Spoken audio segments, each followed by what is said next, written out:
Ayun, magandang araw sa inyong lahat. Ito po si Roberto Official TV at welcome back po sa ating munting channel.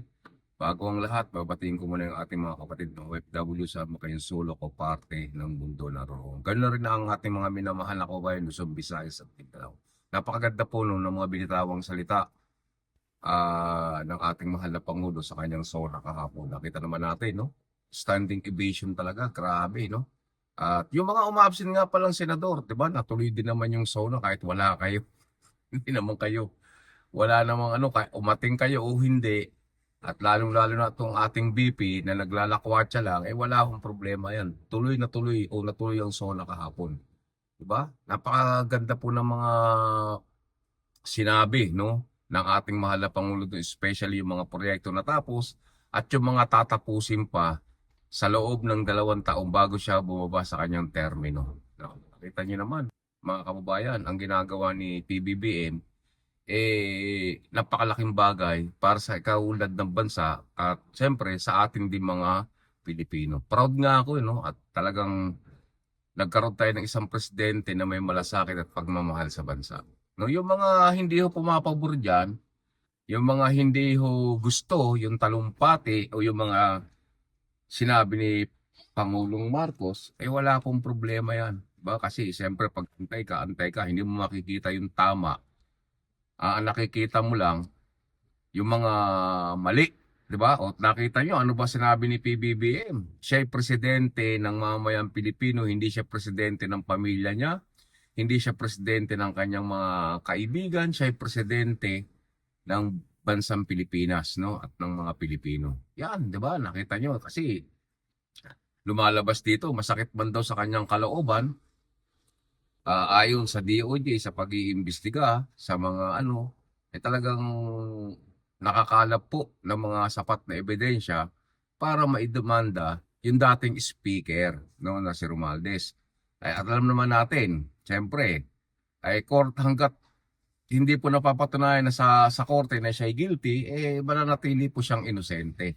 'Di ba? Ako po, hindi po ako maka-Romualdez, hindi po ako ano. Pero nakikita naman natin tingin ko dadaan sa tamang proseso 'yan. 'Di ba? At nakita naman natin kay Pangulong Marcos, may hustisya talaga, no? Simula nung sinabi niya yung corruption diyan sa flood control, no, sa yung mga ghost project diyan sa DPWH.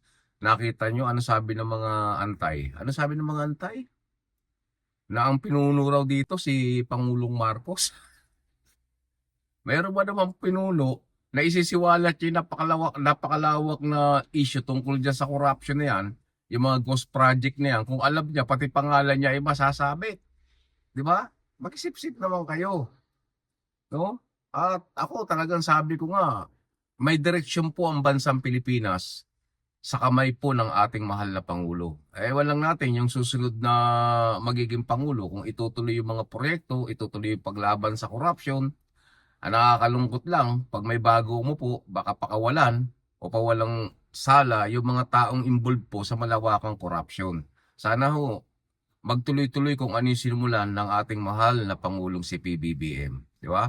Kasi napakaganda po talaga ng kanyang mga binitawan na salita, yung kanyang mga pangako sa mamamayang Pilipino, yung mga natapos na proyekto at tatapusin pa lang. Di ba? Nawa, sana, sabi ko nga, eto na yung simula na magkakaroon ng pagbabago ang bansang Pilipinas. O yung mga corrupt government official dyan, hanggat ang Pangulo ay si PBBM, wala po kayong puwang. Di ba?